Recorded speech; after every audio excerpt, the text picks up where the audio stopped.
Bismillahirrahmanirrahim. Assalamualaikum warahmatullahi wabarakatuh. Alhamdulillahi ala ihsanih wa syukru lahu ala taufiqihi wa amtinanih wa asyhadu an la ilaha illallah wahdahu la syarika lahu ta'ziman li sya'nih wa asyhadu anna Muhammadan abduhu wa rasuluhu da'i ila ridwanih. Allahumma salli alaihi wa ala alihi wa ashabihi wa ikhwani. Hadirin dan hadirat yang dirahmati oleh Allah Subhanahu wa taala. Kita lanjutkan pembahasan kita dari tafsir ayat-ayat Al-Qur'anul Karim, dan pada kesempatan kali ini kita akan bahas tentang surat Az-Zariyat, Surat Az-Zariyat ya.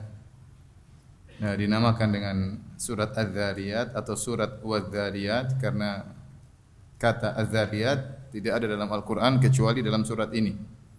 Dan di antara metode para ulama dalam menamakan nama suatu surat adalah memilih kata yang dia khusus disebutkan dalam surat tersebut. Ya, di antaranya, dan tidak disebutkan di surat-surat yang lain. Seperti contohnya surat Az-Zariyat ya.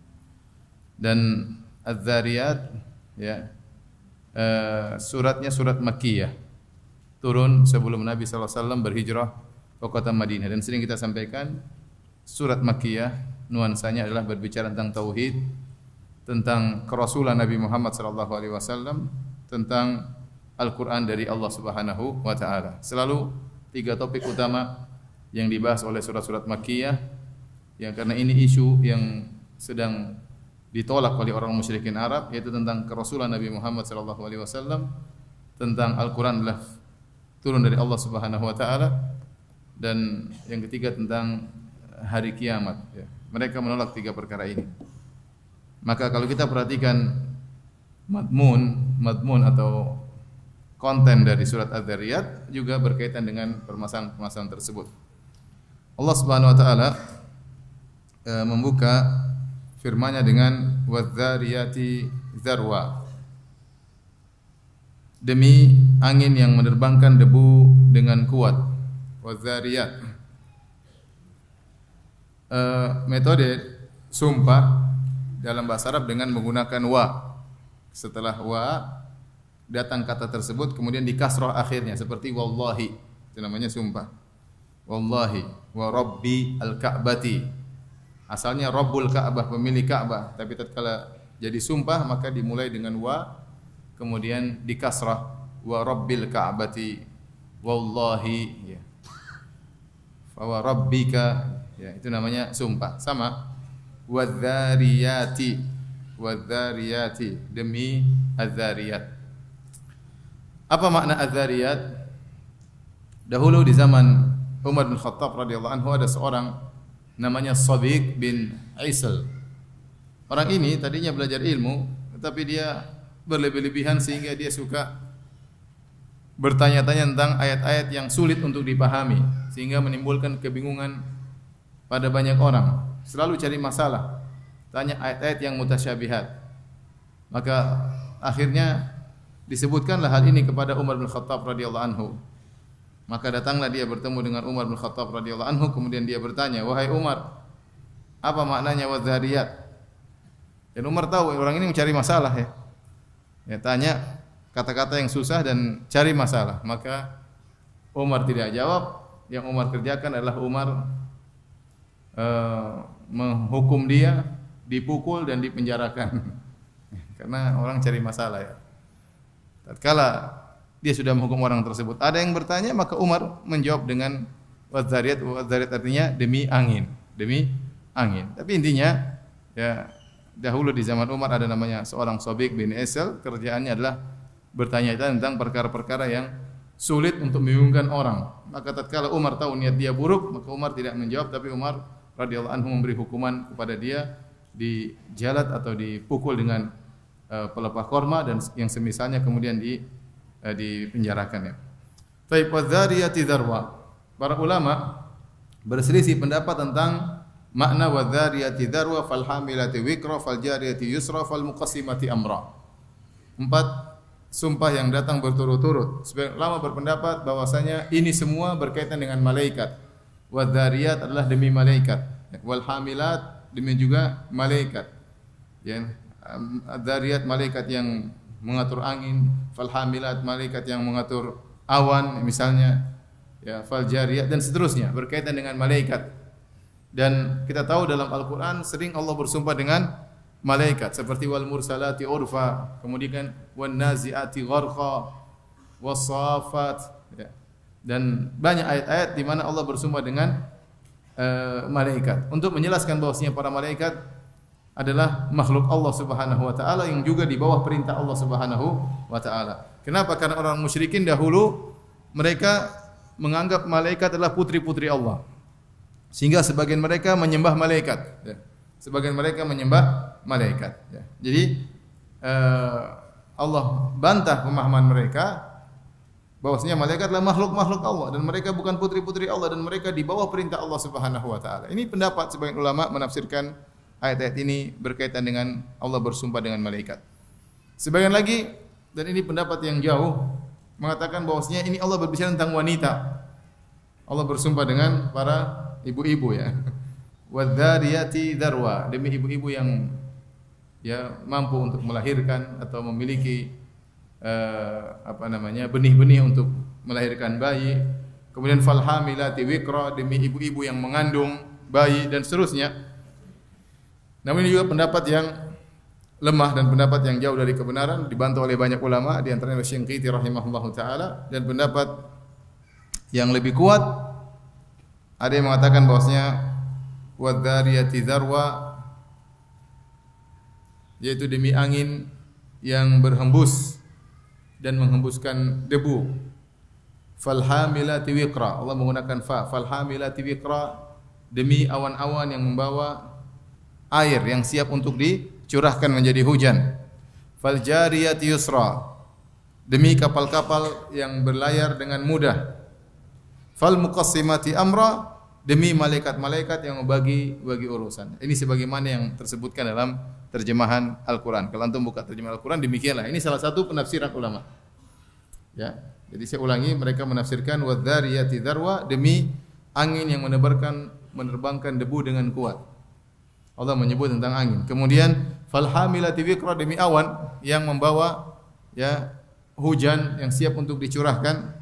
Fal jariyati yusra, demi kapal-kapal yang berlabuh di atas lautan yang berlabuh dengan mudah. Ya, dan subhanallah, di antara sarana untuk mengangkut barang-barang yang berat adalah kapal, ya.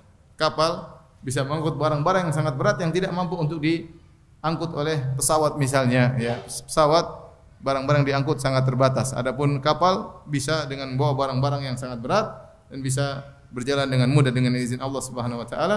Fal muqassimati amra, demi malaikat-malaikat yang bagi-bagi urusan. Ini pendapat yang kuat dan ini dipilih oleh banyak ulama. Sebagian ulama lebih fokus lagi. Seperti Tahir bin Ashur dalam kitabnya Tahrir wa Tanwir, dia berkata, semua sumpah ini berkaitan dengan angin, berkaitan dengan angin. Karena Allah mengatakan wadzariyati dzarwa, demi angin yang berhembus. Ya, kemudian fal hamilati wiqra, yaitu angin-angin yang mendorong awan-awan. Fal jariyati yusra, ya, angin-angin yang kemudian ya memperjalankan awan tersebut ke tempat-tempat yang siap untuk diturunkan hujan. Fal muqassimati amra, kemudian angin-angin tersebut membagi hujan sesuai dengan tempat yang ditakdirkan oleh Allah Subhanahu wa taala. Dari sisi bahasa, pendapat Tahir bin Ashur ini sangat kuat karena Allah setelah mengatakan wadzariyati dzarwa, Allah kemudian menggunakan huruf fa, dan ini berarti yang datang setelahnya berkaitan dengan yang sebelumnya. Antum tidak tahu bahasa Arab, ya? Saya jelaskan aja. Pokoknya yang ngerti alhamdulillah, yang enggak ngerti tanya sama yang ngerti, ya. Intinya ada beberapa pendapat yang pada tafsir dan semua tafsir ini tidak bertentangan dan para sahabat juga berbeda pendapat dalam tafsiran ini dan disebut dengan tafsir at-tanawwu, sehingga ditafsirkan dengan demikian juga benar, ditafsirkan dengan yang sebelumnya juga benar. Kalau kita bawakan kepada makna angin, maka kita artikan wadzariyati dzarwa, demi angin yang menerbangkan debu dengan kuat, ya. Fal hamilat wiqra, yang angin-angin tersebut memikul awan, padahal awan tersebut berat, ya. Makanya Allah mengatakan wa huwal ladzi ya yursilur riyaha busyran baina yaday rahmatih hatta idza aqallat sahaban thiqalan suqnahu li baladil mayyit. Ya, dialah Allah Subhanahu wa taala yang telah meniupkan angin sebagai kabar gembira bahwasanya akan turun hujan hatta idza aqallat sahaban, sampai tatkala angin tersebut mengandung awan-awan, ya. Thiqalan, awan-awan yang berat yang sudah berisi air siap untuk diturunkan. Fal jariyat yusra, angin-angin tersebut kemudian membawa awan yang berat tersebut ke mana-mana, ke daerah yang Allah kehendaki. Fal muqassimati amra, kemudian terpecahlah awan-awan tersebut ke arah yang di mana Allah takdirkan turun hujan. Ini semua berkaitan dengan angin. Wallahu a'lam bishawab. Sumpah ini buat apa? Kata Allah, innama tu'aduna lasadiq. Sungguhnya apa yang dijanjikan kepada kalian pasti benar. Allah bersumpah dengan angin untuk menekankan bahwasanya apa yang Allah janjikan bagi kalian pasti benar. Apakah janji bagi orang-orang musyrikin bahwasanya akan tiba hari kiamat dan bahwasanya mereka akan diazab oleh Allah Subhanahu wa taala itu pasti benar adanya, atau janji yang diberikan kepada orang beriman bahwasanya orang beriman akan mendapatkan kebahagiaan di dunia dan akan mendapatkan surga di akhirat? Semua janji Allah tersebut benar adanya. Wa inna ad-dina lawaqi'. Ad-din secara bahasa artinya pembalasan. Ad-din, ya, pembalasan. Makanya Maliki Yaumiddin artinya raja di hari pembalasan. Allah berfirman, wa inna ad-dina lawaqi', dan sungguhnya pembalasan itu pasti terjadi. Pasti terjadi. Jaza, balasan bagi orang-orang beriman. Ya, surga, dan jaza, balasan bagi orang-orang yang kafir berupa neraka jahanam dan siksaan. Setelah itu Allah bersumpah lagi, was-sama'i dzatil hubuq. Sumpah berikutnya setelah Allah bersumpah dengan angin, Allah bersumpah dengan langit. Was-sama'i dzatil hubuq, demi langit yang memiliki jalan-jalan. Al-hubuq, ada beberapa pendapat di kalangan para ulama. Ada yang mengatakan bahwasanya al-hubuq mananya taraik atau turuk, bahwasanya di langit itu ada jalan-jalan yang tidak bisa pernah kita lihat, tapi di atas tersebut ada jalan-jalan. Jalannya seperti apa Allah alam bisawab, kita enggak tahu. Ada yang mengatakan al-hubuq diambil dari tenunan yang muhkam. Kalau seorang menjahit baju maka dia menenun benang-benang tersebut sehingga menjadi kain yang kokoh, yang kuat dengan tenunan yang sangat rapi. Maka demikian juga langit. Langit itu ditenun oleh Allah Subhanahu wa taala dengan tenunan yang sangat rapi, yang kokoh dan kuat. Ya, tidak ada yang rusak dari tenunan tersebut sama sekali. Ya. Ada yang mengatakan maksudnya zatil hubuq, yaitu langit yang indah yang dihiasi dengan berbagai macam perhiasan di langit, berupa rembulan, berupa matahari, berupa bintang-bintang, berupa gugusan-gugusan bintang, kemudian galaksi-galaksi dan yang lainnya. Ya. Ini makna dari was-sama'i dzatil hubuq, ya. Dan kita tahu menurut ilmu modern sekarang bahwasanya langit ini ternyata sangat luas, luar biasa. Dan langit terdiri atas berbagai macam galaksi, entah berapa jumlah galaksi tersebut. Galaksi Bima Sakti aja begitu luas dengan peredarannya tersendiri. Ya, ada planet-planet yang mengelilingi matahari, dan itu sudah sangat luas, luar biasa. Ternyata yang seperti ini juga masih banyak di bagian langit entah mana. Tetapi banyak yang seperti ini hanya salah satu galaksi yang ada di langit yang begitu sangat luas. Namun semuanya tertenun dengan rapi.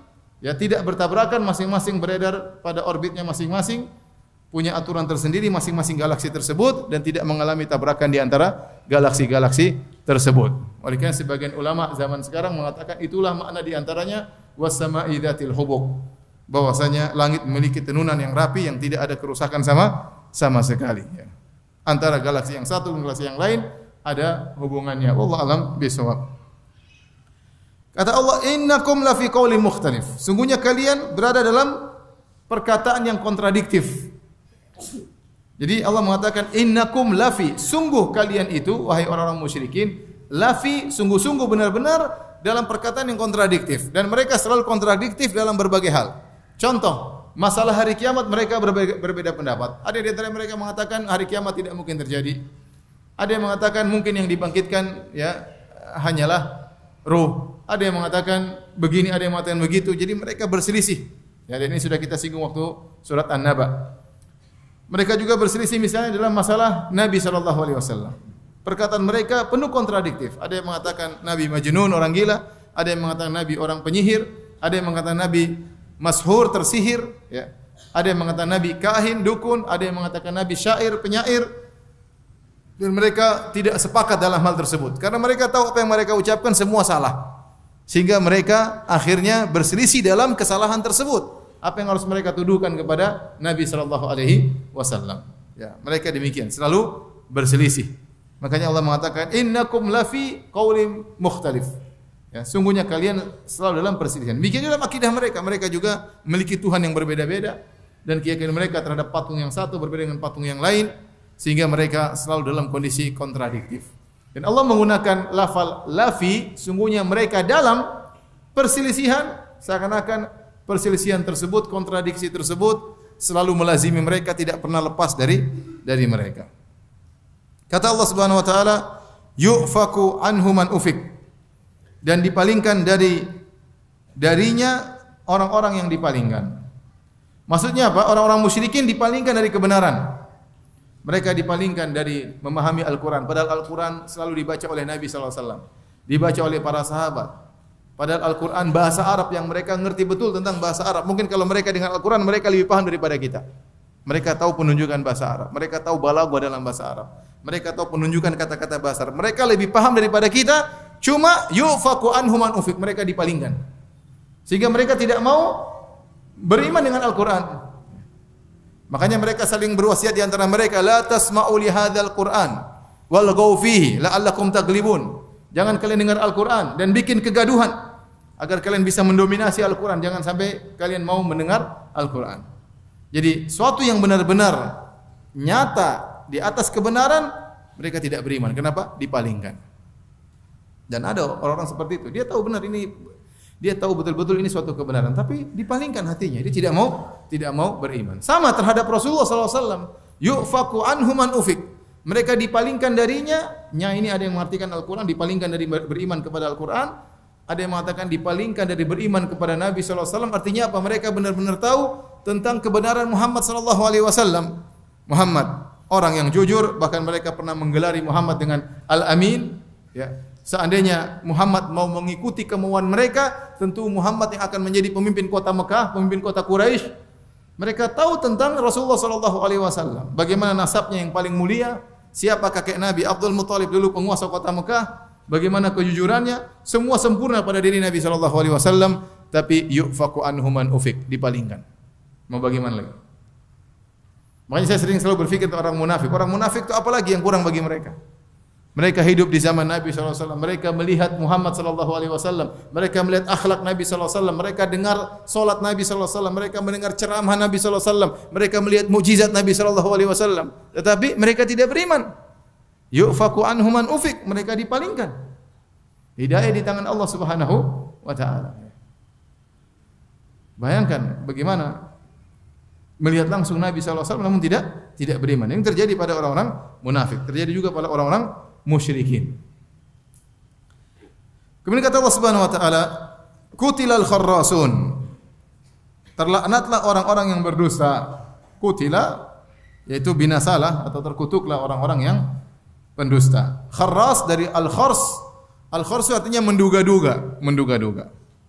Jadi Allah selain mengatakan mereka pendusta, Allah menyatakan mereka dengan penduga-duga. Kenapa? Karena seluruh keyakinan yang mereka miliki semuanya dugaan, tidak ada yang pasti.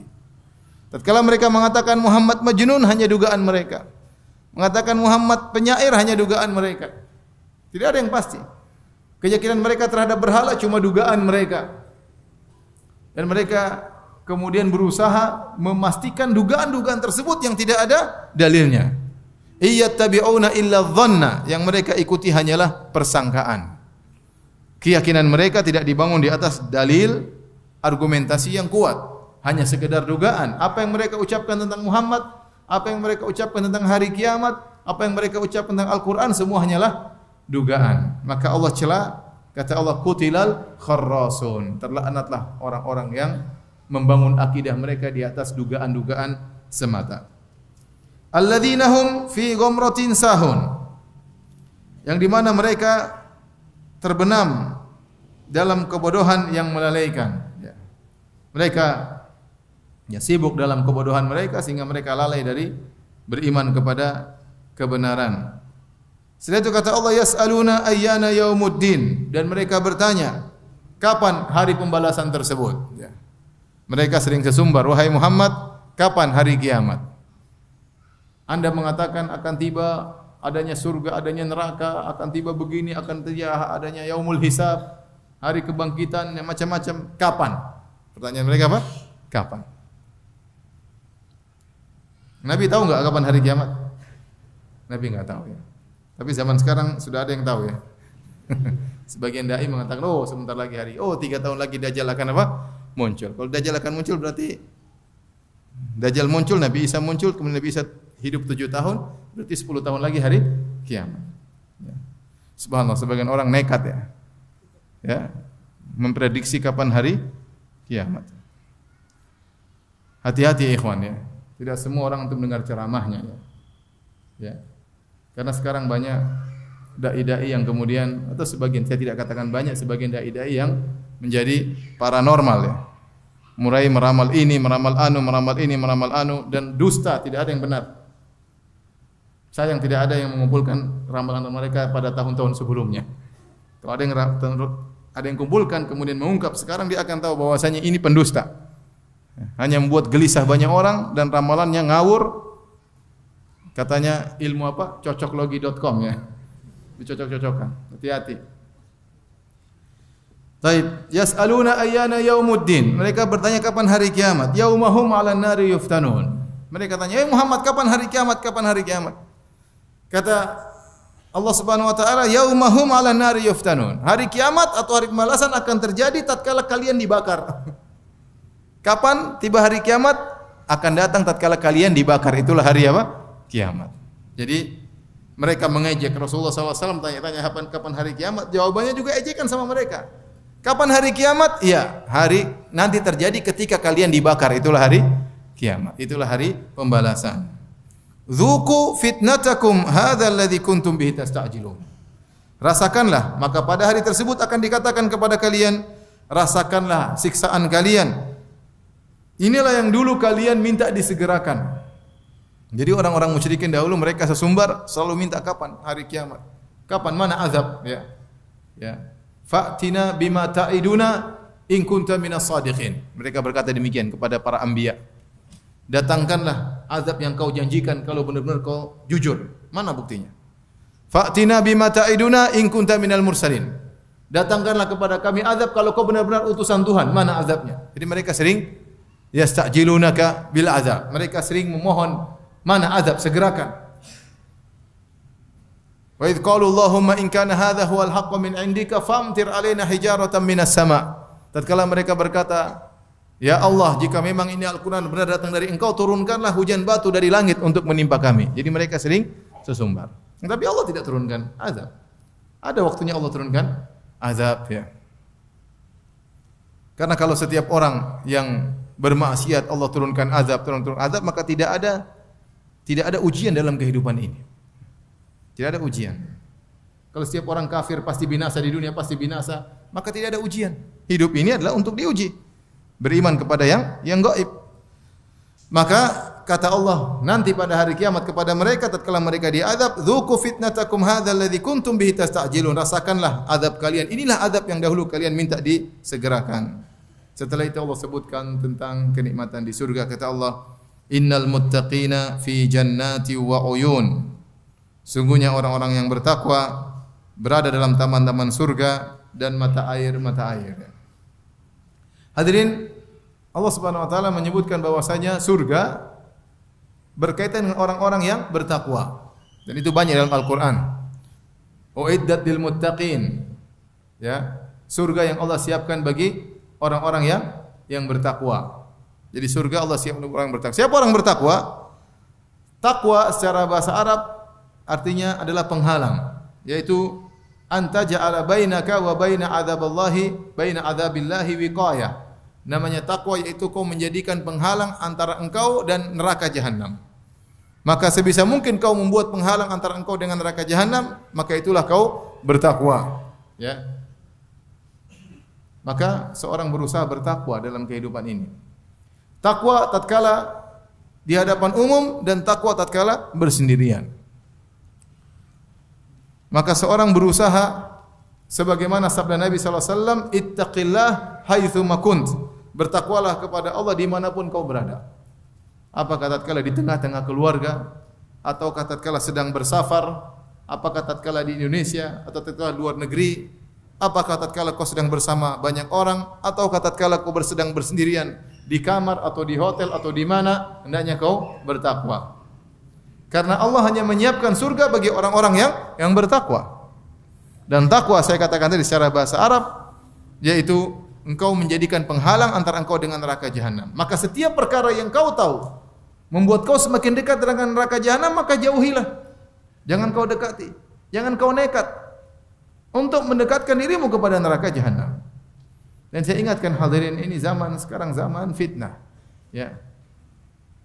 Zaman banyak hal-hal yang membuat kita dekat kepada neraka jahanam. Apalagi masing-masing punya HP ya. Apalagi kuotanya tanpa batas. Unlimited ya. Unlimited. Bahaya. Apalagi tatkala dia bersendirian, terutama orang-orang jomblo ya. Para pemuda jomblo, hati-hati ya. Bertakwa bukan cuma tatkala di masjid ikut pengajian. Bertakwa ya, bukan cuma tatkala Anda melangkahkan kaki menuju masjid. Bertakwa tatkala Anda bersendirian, di kamar bersendirian, di kos-kosan sendirian, di depan HP, depan komputer, bertakwa kepada Allah Subhanahu wa taala. Karena surga hanya Allah berikan kepada yang bertakwa. Innal muttaqina fi jannati wa uyun. Sungguhnya orang-orang yang bertakwa berada di surga-surga, di taman-taman dan di mata air-mata air.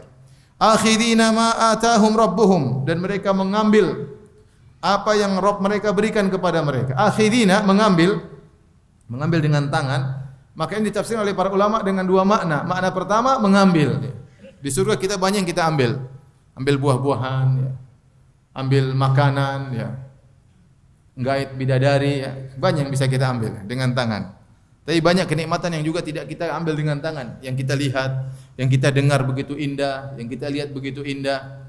Maka kata para ulama, akhirin bisa maknanya hakiki, yaitu benar-benar kita mengambil nikmat-nikmat tersebut, atau akhirin dalam artian ridha, suka, puas dengan semua pemberian Allah Subhanahu wa taala.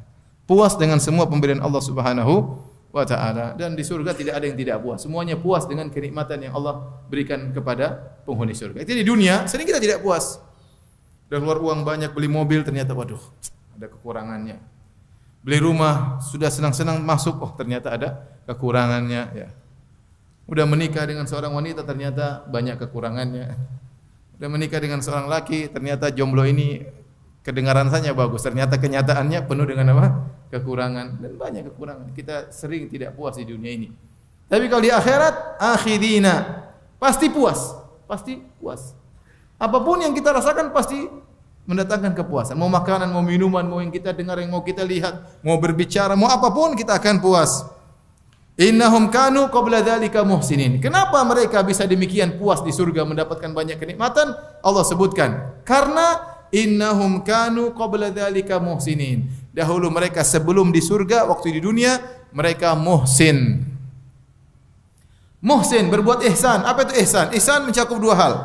Ihsan dalam hubungan kita dengan Allah Subhanahu wa taala, dan ihsan berkaitan dengan sesama makhluk. Adapun ihsan antara kita dengan Allah, sebagaimana waktu Nabi sallallahu alaihi wasallam ditanya oleh malaikat Jibril, "Fa akhbirni anil ihsan." Ya Rasulullah, kabarkanlah kepadaku tentang apa itu ihsan. Setelah malaikat Jibril bertanya tentang Islam, iman, kemudian Rasulullah ditanya tentang ihsan. Sehingga kata para ulama, derajat orang-orang beriman ada tiga. Yang pertama Islam, ini derajat yang paling rendah. Kemudian kalau dia imannya semakin tinggi, maka dia masuk pada derajat iman. Kalau semakin tinggi lagi, maka dia masuk dalam derajat apa? Ihsan. Ihsan derajat yang paling tinggi. Maka waktu Nabi ditanya, apa itu ihsan? Kata Nabi SAW, anta budallaha ka'annaka tarahu. Kau beribadah kepada Allah seakan-akan kau melihat Allah. Fa illam takun tarahu fa innahu yarak. Dan kalau kau tidak melihat Allah, maka yakinlah Allah melihatmu. Jadi seorang tatkala beribadah, kalau dia mencapai derajat ihsan, dia merasa seakan-akan dia melihat Allah. Kenapa? Begitu dia mengagungkan Allah. Begitu dia mencintai Allah Subhanahu wa taala. Begitu dia tahu bagaimana agungnya zat Allah Subhanahu wa taala, seakan-akan dia melihat Allah di hadapan dia. Seakan-akan dia sedang berbicara dengan Allah dalam salatnya. Tentu dia tidak akan lihat Allah, tetapi seakan-akan. Makanya Nabi mengatakan ka'annaka, seakan-akan kau melihatnya. Dan ini isyarat bahwasanya Allah bisa dilihat, tapi nanti pada hari kiamat. Tetapi begitu kuatnya imannya dan yakinnya kepada Allah, seakan-akan dia melihat Allah tatkala beribadah. Bayangkan orang salat dengan hati yang seperti ini, tentu salatnya pasti sangat khusyuk. Tapi kalau kau tidak mampu pada tingkat yang ini, maka tingkat yang berikutnya. Fa illam takun tarau fa innahu yarak, maka Allah, yakinlah Allah melihatmu. Mungkin tingkat pertama kita enggak mampu karena lemahnya iman kita, pengagungan kita terhadap Allah kurang, maka sampailah pada derajat kedua, bahwasanya setiap kita beribadah Allah melihat apa yang kita lakukan. Kalau ini mungkin masih banyak bisa melakukannya. Menghadirkan dalam diri kita muraqabah, bahwasanya Allah selalu mengawasi kita. Kalau orang selalu merasa diawasi oleh Allah, dia selalu ikhlas kepada Allah Subhanahu wa taala. Dalam salatnya dia selalu khusyuk. Kenapa? Dia yakin Allah sedang melihat dia. Allah sedang melihat dia.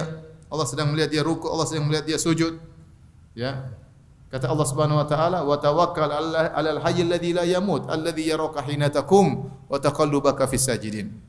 Bertawakallah kepada Allah, ya, yang tidak akan pernah mati, zat yang maha hidup. Alladzi yaraka hina taqum, yang melihat engkau tatkala kau berdiri hendak salat.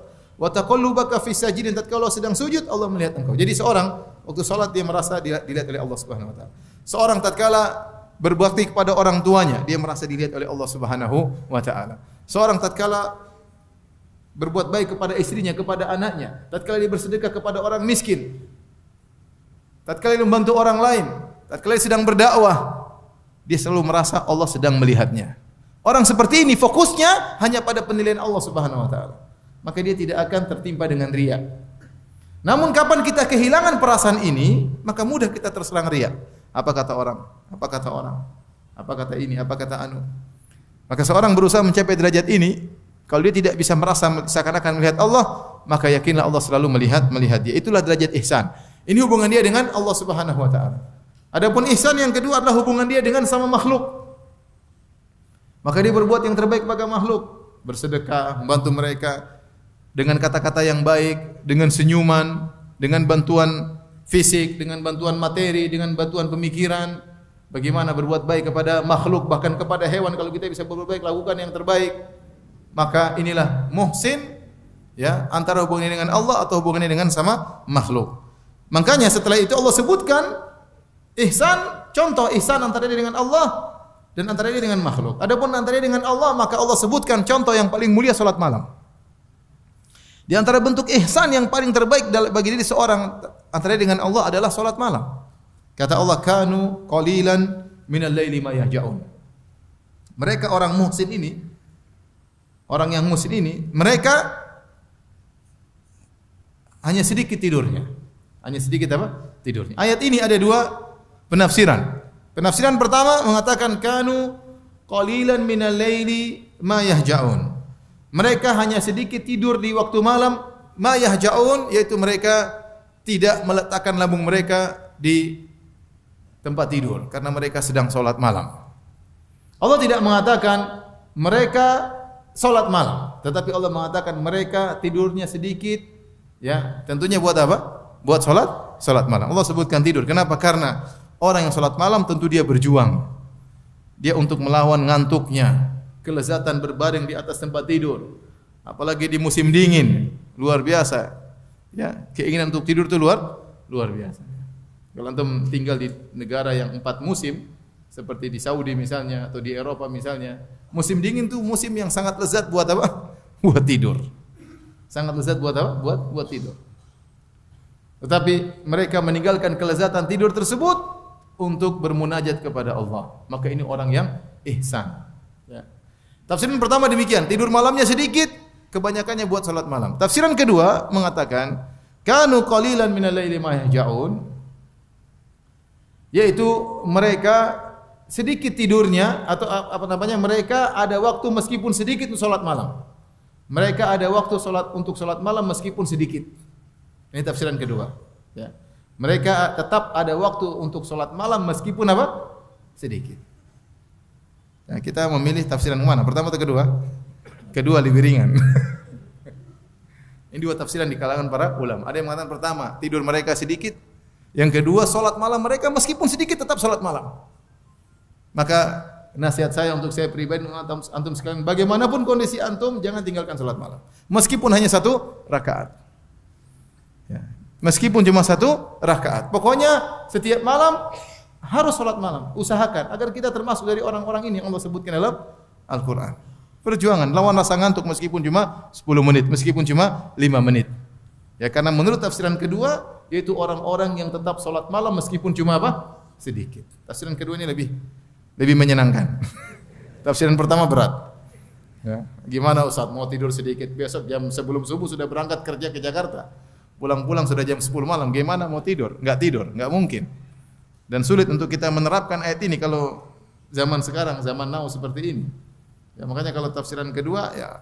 Tapi maksud saya, kapan kita ada waktu untuk salat malam, maka lakukan. Mungkin hari libur misalnya, besok kita enggak kerja, udah kita salat malam, sekarang tidur siang, ada waktu panjang untuk apa? Tidur siang, alhamdulillah. Bangun malam, salat malam, selama ada kesempatan salat malam. Kata Allah, wabil ashari hum yastaghfirun. Di waktu sahur mereka beristighfar. Dan kata para ulama ini dalil bahwasanya istighfar di waktu sahur memiliki keistimewaan tersendiri. Bahkan lebih utama daripada baca Quran di waktu sahur. Jadi dan ini Allah ceritakan tentang mereka yang salat malam. Jadi mereka salat malam waktu yang panjang, di waktu sahur mereka istighfar. Bayangkan, setelah salat malam bukannya sombong, bukannya angkuh, malah istighfar. Malah istighfar. Karena mereka sadar bahwa dalam salat malam mereka penuh dengan kekurangan. Dalam salat malam mereka belum bisa membalas bagaimana syukur yang seharusnya kepada Allah Subhanahu wa taala.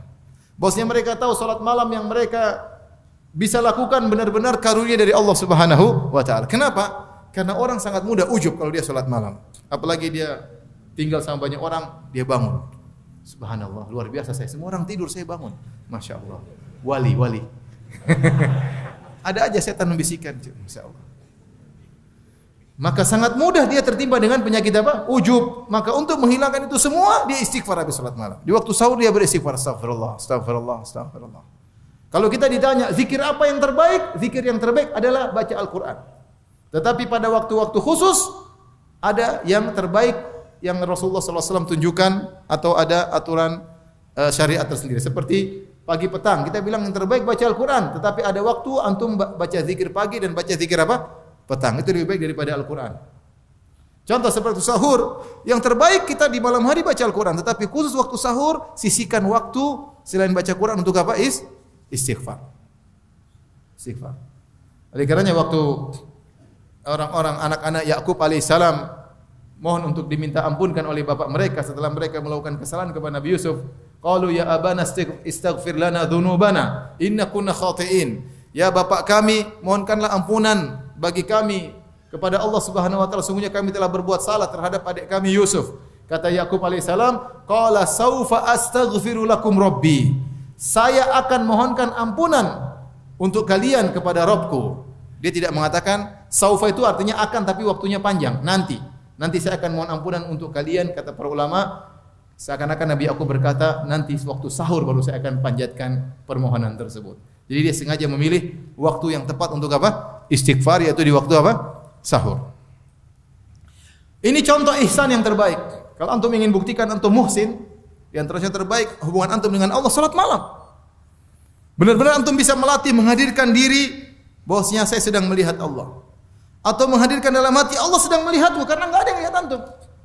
Kecuali antum live salat malamnya, baru orang lihat. Tapi kalau malam hari jam 2 malam, jam 3 malam, istri tidur, anak tidur, siapa yang mau lihat? Sangat mudah antum untuk mempraktikkan ihsan. Kapan lagi antum praktikkan ihsan? Makanya Allah sebutkan contoh salat malam, karena itu contoh yang paling tepat untuk ihsan.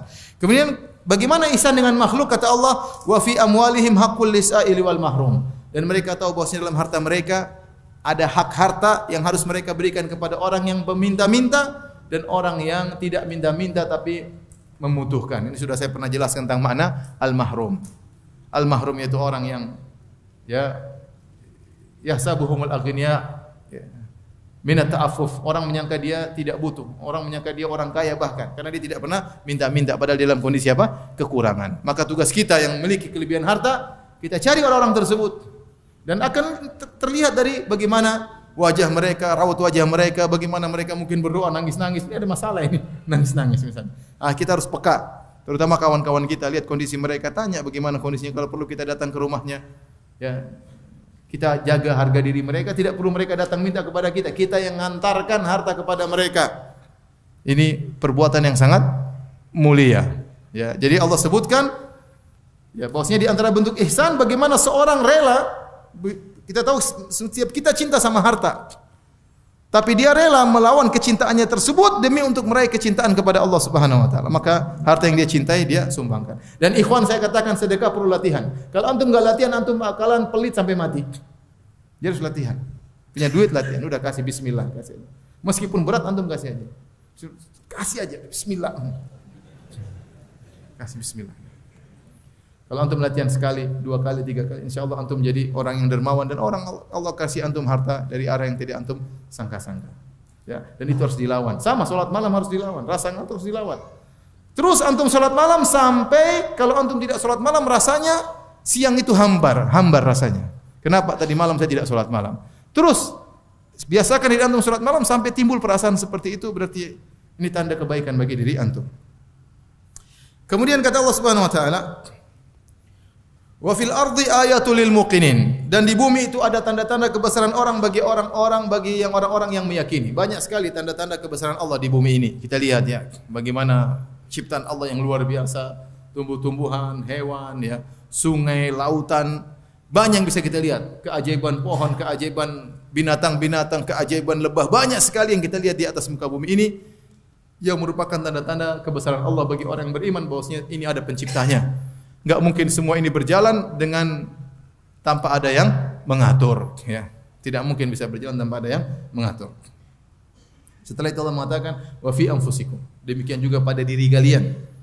Afala tubsirun, tidak kalian melihat dalam diri kalian ada keajaiban-keajaiban yang luar biasa.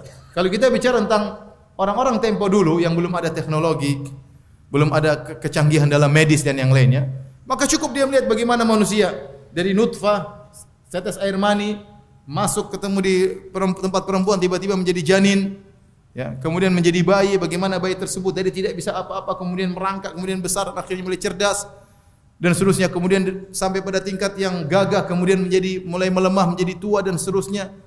Ini semua perubahan-perubahan ini pasti ada yang mengaturnya. Ya. Pasti ada yang mengatur. Lihat pada diri kalian sendiri. Ya. Kalau kita bicara tentang zaman sekarang, maka semakin canggih lagi. Kita bisa lihat bagaimana ya kecanggihan mata yang Allah berikan kepada kita. Betapa banyak saraf yang ada pada mata kita. Kalau saraf tersebut saja putus, banyak hal yang terganggu dalam pandangan kita. Ada orang sebagian buta warna, enggak bisa melihat warna tertentu. Kenapa? Karena saraf yang berkaitan warna tersebut bermasalah. Ya, seperti itu. Ada orang yang kalau di siang tidak bisa melihat dengan jelas, dan sebaliknya banyak permasalahan mata. Semuanya berkaitan dengan saraf. Belum kalau kita lihat kecanggihan tentang bagaimana jantung seseorang, dan ini semua menunjukkan tentang agungnya Allah Subhanahu wa taala, dan antum bisa tanyakan kepada para dokter tentang hebatnya ciptaan Allah dalam tubuh manusia. Wa fi anfusikum afala tubsirun. Kemudian kata Allah Subhanahu wa taala, wa fis sama'i rizqukum wa ma tu'adun. Dan di langit ada rizki kalian dan apa yang kalian dijanjikan untuk kalian. Apa maknanya wa fis sama'i rizqukum? Dan di langit ada rezeki kalian. Di sini azan kah? Ada dua pendapat di kalangan para ulama. Ada yang mengatakan wa fis sama'i rizqukum, maksudnya di langit turun hujan, ya. Turun hujan, yang hujan tersebut Allah namakan dengan rezeki, ya. Ya. Walladzi yuriikum ayatihi wa yunazzilu lakum minas sama'i rizqa. Yang Allah turunkan dari kalian rezeki dari langit, maksudnya apa? Hujan. Dan dengan hujan tersebut maka muncul rezeki-rezeki yang lain. Seandainya bumi ini hidup tanpa hujan, maka kita tidak akan mendapatkan rezeki. Banyak rezeki akan tertutup jalan-jalannya tatkala hujan tidak turun sama sekali. Maka sumber rezeki utama di antara adalah turunnya hujan. Tafsiran yang kedua, rizqukum maksudnya rezeki kalian di langit sudah ditakdirkan oleh Allah Subhanahu wa taala. Tidak akan tertukar rezeki seorang dengan rezeki yang lainnya. Seorang berusaha tetapi rezeki yang turun kepadanya sesuai dengan yang telah ditakdirkan oleh Allah Subhanahu wa taala. Insyaallah kita lanjutkan setelah salat Isya. Wallahu taala alam bisawab.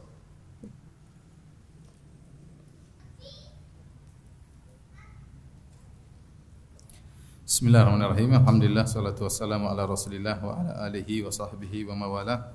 Kita sampai pada ayat ke-22. Kata Allah Subhanahu wa taala, "Wa fis sama'i rizqukum wa ma tu'adun." Tadi telah kita sebutkan firman Allah, dan di langit ada rizki kalian. Tafsiran pertama itu adalah al-matar, hujan. Hujanlah sebab rizki.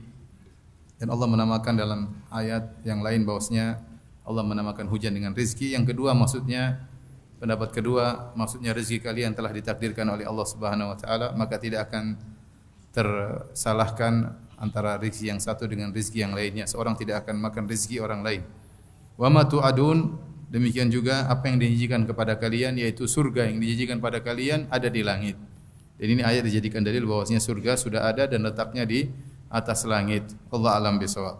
Setelah itu Allah berfirman, "Fa rabbis sama'i wal ardi." Demi Rabbnya langit, demi penguasa langit, pencipta langit dan pencipta bumi. Innahu lahaqqun mithla ma annakum tantiqun. Sungguhnya apa yang kami janjikan itu benar-benar ada.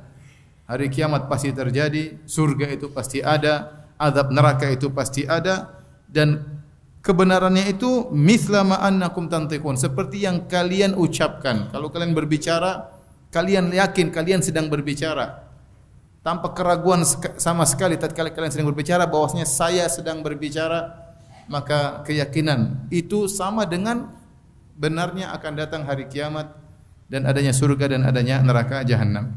Allah tidak mengatakan kebenaran adanya surga dan neraka seperti apa yang kalian lihat, seperti apa yang kalian dengar, karena namanya penglihatan bisa kadang terhalang, pendengaran bisa terganggu. Tapi kalau yang kalian ucapkan, kalian ngerti apa yang kalian bicarakan. Seorang kalau ngomong, apakah dia ragu dia sedang ngomong? Dia enggak ragu. Ya. Sebagaimana kalian tidak ragu kalian sedang ngomong, maka yakinlah surga dan neraka dan hari kiamat itu juga benar adanya tanpa ada keraguan sama sekali. Itu maksud dari ayat ini. Setelah itu Allah masuk pada kisah tamunya Nabi Ibrahim alaihissalam.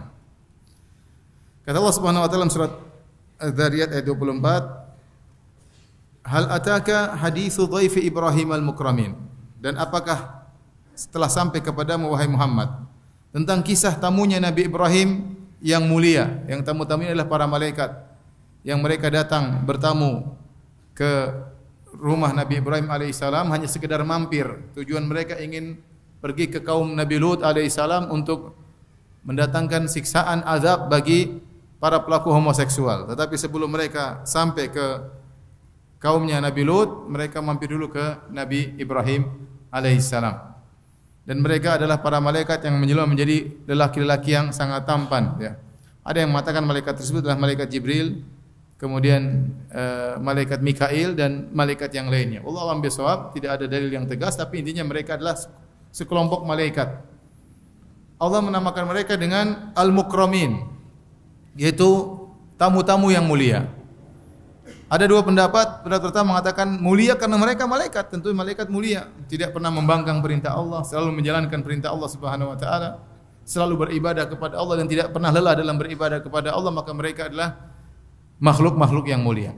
Pendapat yang lain mengatakan mereka disebut mulia karena mereka dimuliakan oleh Ibrahim alaihissalam.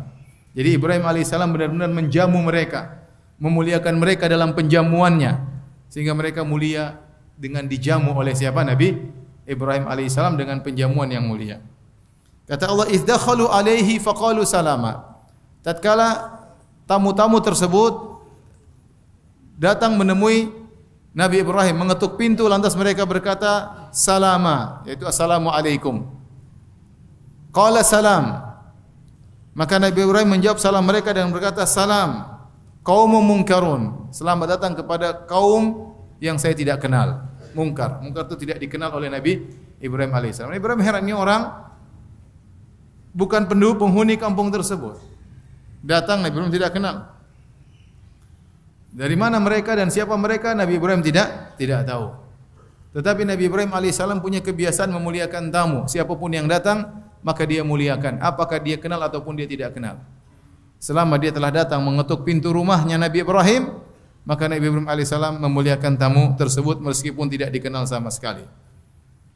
Di sini ada pembahasan ya, bahasa Arab. Jadi mereka berkata salaman dari usallimu atau nusallimu salaman, maf'ul mutlaq ya. Intinya mereka mengucapkan keselamatan bagi engkau wahai Ibrahim, dan Ibrahim menjawab dengan marfu salamun ya. Yang kata para ulama perkataan salamun lebih afdal daripada salaman ya. Saya mau bahas juga susah karena ini bahasa Arab. Intinya Nabi Ibrahim membalas salam lebih baik daripada salam yang diberikan kepadanya. Ini menjalankan firman Allah Subhanahu wa taala, wa idza huyitum bi tahiyyatin fahayyu bi ahsana minha aw rudduha. Kalau kalian diberi salam oleh orang, maka jawablah dengan salam yang lebih baik atau semisalnya. Jawablah dengan lebih baik atau semisalnya. Jadi kalau ada orang mengatakan assalamualaikum, minimal kita jawab juga apa? Waalaikumsalam. Atau kita tambah waalaikumsalam warahmatullahi wabarakatuh. Ya. Tapi kalau dia sudah sempurna, assalamualaikum warahmatullahi wabarakatuh, ya kita jawab itu yang paling sempurna. Waalaikumsalam warahmatullahi wabarakatuh. Jangan sampai dia mengatakan assalamualaikum warahmatullah, kita cuma jawab waalaikumsalam. Berarti kita jawab salam yang lebih kurang daripada yang dia berikan. Padahal Allah merintahkan jawablah salam yang lebih baik atau yang semisalnya. Demikian juga kalau orang beri salam kepada kita dengan hangat, dengan senyum, maka hendaknya kita balas juga dengan apa? Senyum ya, jangan dengan bermuka masam. Assalamualaikum. Waalaikumsalam. Sambil enggak dilihat, itu namanya kurang sopan ya. Jadi Nabi Ibrahim menjawab dengan salamun, yang kata para ulama kata salamun dengan marfu ini lebih afdal daripada salaman. Kemudian tatkala sudah masuk dalam rumah Nabi Ibrahim, kata Allah faraga ila ahlihi. Nabi Ibrahim raga. Raga itu maksudnya dia keluar diam-diam ya, tanpa memberitahukan saya mau ngapain. Kata para ulama ini Nabi Ibrahim ingin memuliakan mereka. Jadi tidak mengatakan, dia hanya mengatakan sebentar saya pergi. Ya. Mungkin kalau dia bilang saya mau bakar ini, mungkin tamu-tamunya enggak usah. Ya. Apalagi orang Jawa kan enggak usah. Misalnya orang Indonesia enggak usah. Padahal lapar nih, enggak usah. Sebenarnya saya pernah musim haji, saya lupa tahun berapa, ada jemaah haji Indonesia. Dia sudah tersesat, enggak tahu jalan di mana, musim dingin, kedinginan. Sudah kelihatannya sudah mau pingsan sudah. Akhirnya kita kasihan, kita panggil. Saya dengan kawan panggil masuk terus. Bapak sudah makan? Sudah. Masih malu mau bilang belum tuh. Dihidangkan makanan, makan banyak. Tapi intinya saking Masya Allah rasa malu, tapi tidak pada tempatnya, udah mau pingsan ya. Bilang aja belum. Tapi makin karena malunya itu subhanallah sampai dibilang sudah makan pun dia bilang apa? Belum ya. Jadi luar biasa, tapi ya harusnya dia bilang aja, daripada kalau kita nggak kasih makan dia bisa apa? Pingsan. Jadi kata para ulama, Nabi Ibrahim alaihissalam ya tidak menjelaskan dengan tegas saya ingin pulang ke rumah, saya ingin menyembelih sapi, saya ingin ini, nggak enak sama tamunya. Tamunya mengatakan nggak usah repot-repot. Maka dia pergi aja langsung. Faraga itu dia pergi dengan diam-diam. Faraga ila ahlihi faja'a bi'ijlin samin. Kemudian dia pun bawa sapi, anak sapi, ijil itu anak sapi yang gemuk, sudah dia panggang. Dalam ayat yang lain, fama labitha an jaa bi'ijlin hanith. Tidak lama kemudian Nabi Ibrahim datang dengan anak sapi yang sudah dipanggang. Dan ini proses yang paling cepat, dipanggang. Ya, adapun kalau dipotong-potong di ini kemudian direbus, kelamaan ya. Tamunya keburu pulang. Maka Nabi Ibrahim menggunakan metode yang paling cepat, mungkin sembelih cepat, dipanggang, selesai, langsung segera dihidangkan kepada tamunya, dan dia memilih anak sapi yang gemuk, dagingnya masih lembut dan mudah untuk dimakan. Jadi ini menunjukkan mulianya Nabi Ibrahim, dia pilih sapi yang gemuk. Dan ini kata para ulama menunjukkan Nabi Ibrahim memang suka muliakan tamu, sehingga dia selalu menyiapkan sapi-sapi yang ada. Siapa yang datang tamunya dia kasih apa? Sapi. Ya, luar biasa. Tidak seperti kita ceplok telur ya. Telur. Masya Allah. Ya. Iya. Ini sapi langsung sapi gemuk, bukan sapi kurus. Sapi apa? Gemuk. Ya. Tamu tidak dikenal. Bagaimana kalau dikenal? Tidak dikenal saja Nabi Ibrahim muliakan tamu-tamu tersebut. Tidak dikenal. Apalagi kalau beliau mengenal tamu-tamu tersebut. Nabi Ibrahim tidak pernah punya utang budi sama mereka sama sekali. Tidak pernah menjamu Nabi Ibrahim sebelumnya. Tapi Nabi Ibrahim muliakan mereka dengan luar biasa. Makanya sebenarnya mengatakan sunnah memuliakan tamu, yang memuliakan adalah Nabi Ibrahim alaihissalam. Karena dia memuliakan dengan luar biasa. Ini tamu tidak dikenal, ambil sapi gemuk, dipanggang, segera dihadirkan, dibawa kepada tamu-tamu tersebut. Bukan cuma itu, faqarrabahu ilaihim. Dia tidak mengatakan ayo silakan prasmanan, tidak. Itu sapi dihidangkan, ditaruh depan mereka supaya menghilangkan supaya tamunya tidak pakaiwu. Karena sudah di depan tinggal makan. Adapun kalau bilang silakan ya. Enggak enak rasanya berdiri. Aduh, gimana ya? Kalau kita cuek aja ya. Tapi mungkin sebagian tamu seperti itu, suruh berdiri mungkin dia malah enggak enak. Langsung taruh depannya. Dan itu kebiasaan orang Arab sampai sekarang. Antum, saya dulu waktu pertama di Arab saya juga kadang heran makan sama syekh-syekh. Mereka tuh daging mereka potong, mereka lemparkan ke kita. Daging enak-enak diambilin, jadi kan misalnya kambing besar ya. Bukan kambing cuil-cuil gini, besar ya. Dia ambilin dia potong, atau dia potong, kadang dia pakai tangan, dia lemparkan ke kita. Jadi kita enggak usah malu-malu untuk apa? Makan. Pertama saya, ini kok begini cara makannya? Jadi enggak enak. Kesannya kita rakus. Ternyata memang begitu cara mereka memuliakan tamu. Jadi mereka potongkan, mereka taruh depan kita. Mereka potongkan, mereka taruh depan kita. Kelihatan habis, mereka potongkan lagi. Nah, Ibrahim demikian, faqarrabahu ilaihim. Dia dekatkan makanan tersebut kepada para tamu-tamu tersebut. Dan bukan cuma itu, silakan makan. Ala ta'kulun? Tidakkah kalian makan? Ayo makan, subhanallah. Apalagi yang kurang? Didekatkan, kemudian dipersilahkan. Ya. Sudah sempurna bagaimana pemuliaan Ibrahim kepada tamu-tamu tersebut. Ternyata tamu-tamu tersebut tidak makan. Ya. Kenapa tamu-tamu tersebut? Ternyata malaikat. Malaikat tidak butuh makan. Ya. Dalam ayat yang lain, falamma ra'a aydiyahum la tasilu ilaihi nakirahum wa aujasa minhum khifah. Tatkala Ibrahim alaihissalam melihat tangan-tangan tamu-tamu tersebut tidak menyentuh daging tersebut, maka dia pun takut. Aneh ini, kenapa tidak makan? Ya. Tamu dari jauh mestinya kelaparan, kenapa tidak makan? Maka dia pun ketakutan. Ya, akhirnya qalu la takhaf, jangan kau takut. Wa basyaruhu bi gulamin alim. Maka mereka kabarkan bahwasanya engkau akan punya anak yang alim, yang namanya adalah Ishak. Ya, tentunya dalam ayat yang lain disebutkan ya tentang hal ini. Bagaimana akhirnya malaikat tersebut berdialog dengan Nabi Ibrahim. Kemudian fa aqbalat imra'atu fi sarratin fasaqat wajhaha. Maka istrinya pun berteriak, yaitu Sarah, kaget dibilang akan punya anak. Dia pun teriak fasaqat wajah, kemudian dia tampar pipinya kayak heran. Kok bisa punya anak? Disebutkan waktu malaikat mengabarkan Sarah akan punya anak, umurnya sudah 90 tahunan. 90 tahun. Secara logis enggak mungkin bisa punya anak. Sudah 90 tahun, sudah menopause sejak zaman dahulu. Ya dari mana punya anak? Maka dia pun teriak, selama ini dia merindukan punya anak, dan dia pukul-pukul apa? Wajahnya. Wa qalat ajuzun akim. Bagaimana bisa punya anak sementara seorang wanita yang sudah tua lagi mandul? Bukan cuma mandul, sudah tua, sudah tidak ada, sudah menopause. Gimana bisa punya anak? Dan ini dalil bahwasanya perempuan lebih sulit untuk menahan dirinya. Ibrahim dibilang punya anak, tentu dia gembira, tapi dia tenang saja ya. Adapun Sarah dibilang punya anak apa? Teriak. Memang perempuan seperti itu ya.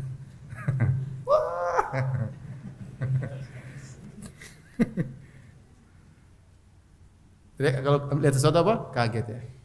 Apalagi kalau saya bilang, sayang saya kawin lagi, langsung pingsan. Saya punya teman cerita, Firanda, saya udah kawin lagi. Masya Allah. Terus saya bilang istri saya, Assalamualaikum, ya, salam pas pulang. Ya sayangku, saya sudah kawin lagi. Langsung pingsan. Enggak sempat teriak.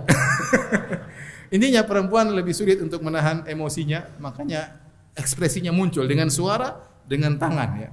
Tangan mukul menampar wajahnya dengan ekspresi suara. Ibrahim alaihissalam rindu ingin punya anak dan dia tenang saja. Kata Allah, qalu kadzalika qala rabbuka innahu huwal hakimul alim. Demikianlah Tuhan memfirmankan, sungguhnya Dia yang Maha bijaksana lagi Maha mengetahui. Artinya mudah bagi Allah melahirkan seorang anak dari seorang wanita yang sudah mandul dan sudah tua, suaminya juga mungkin sudah 100 tahun. Itu mudah bagi Allah. Allah Maha bijaksana dan Allah Maha mengetahui. Baik, sampai di sini saja kajian kita. Insyaallah kita lanjutkan hari Kamis depan, melanjutkan sisa dari surat Az-Zariyat. Baik, yang bertanya saya persilahkan. Pertanyaan pertama, Ustaz, apakah salat tahajud harus tidur lebih dahulu? Salat malam itu tidak harus tidur dulu. Boleh dimulai dari ba'da Isya dan waktu terakhir sebelum azan subuh. Tapi kalau seorang tidur dulu kemudian bangun, itu yang afdal. Karena itulah yang diajarkan oleh Nabi sallallahu alaihi wasallam dan seperti Nabi Musa, yang seperti Nabi pernah jelaskan, Nabi Daud alaihissalam, afdalus siyam siyamu Daud, dan afdalus salat salatu Daud ya. sebaik-baik puasa-puasanya Nabi Daud dan sebaik-baik salatnya Nabi Daud, dan Nabi Daud tidur kemudian apa? Salat. Nabi Muhammad SAW juga demikian, tidur dulu baru salat. Tapi seandainya seorang salat malam tanpa tidur dulu enggak ada masalah. Tidak ada masalah, dan dia termasuk melakukan salat malam, ya. Ya. Makanya Nabi SAW mengatakan afdhalus salati ba'dal fardhah qiyamul lail. Salat yang terbaik setelah salat 5 waktu adalah salat malam. Makanya sebagian orang yang tidak bisa bangun di penghujung malam dia boleh salat sebelum tidur, seperti Abu Hurairah berkata, "Ausani khalili bisalas." Sungguhnya kekasihku Nabi Muhammad SAW mewasiatkan kepadaku tiga wasiat. Di antaranya al-witru qabla naum, salat witir sebelum apa? Tidur. Jadi ada orang misalnya dia khawatir dia bangun pas azan atau dia sangat letih sekali, maka sebelum dia tidur dia boleh salat malam. Tapi yang terbaik adalah dia tidur dulu, kemudian dia bangun, ya, kemudian dia salat, maka itu yang lebih khusyuk. Ustaz, apakah kita boleh bersumpah dengan mengatakan demi zat yang jiwaku berada di tangannya? Boleh. Dan itu Nabi sering mencontohkan. Walladzi nafsu Muhammadin biyadihi. Walladzi nafsi biyadihi. Demi zat yang jiwa Muhammad berada di tangannya, atau demi zat yang jiwaku berada di tangannya. Boleh.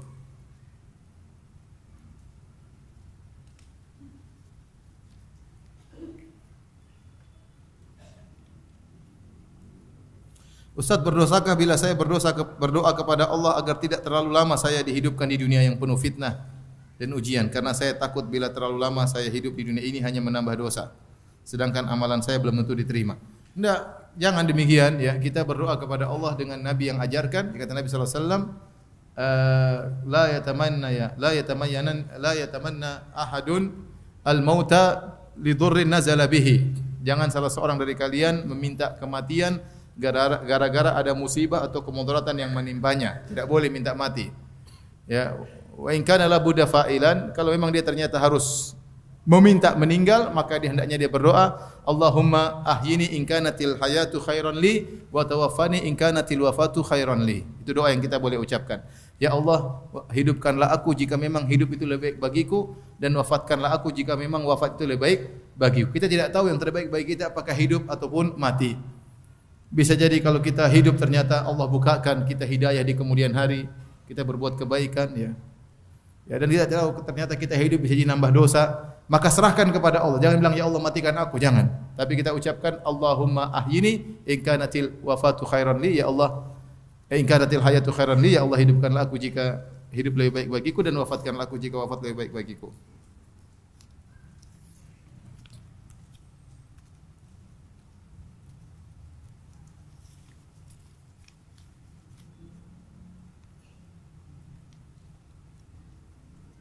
Ustaz, saya ingin bertanya, saya pernah meminjamkan uang ke teman, sudah beberapa kali ditagih tapi belum dibayar. Saat ini saya sudah ikhlas. Pertanyaannya, apakah saya harus bilang ke teman tersebut kalau sudah ikhlas? Apakah teman saya tetap berdosa saat saya sudah ikhlaskan hutangnya? Kalau kita sudah mengikhlaskan, ya, kalau kita rasa itu lebih baik bagi kawan kita, kita kasih tahu. Saya sudah ikhlaskan, sehingga dia mungkin senang, dia bahagia, dia tidak mikir lagi utang tersebut misalnya, ya. Kita bilang kita ikhlaskan. Lebih baik kita sampaikan agar dia tenang.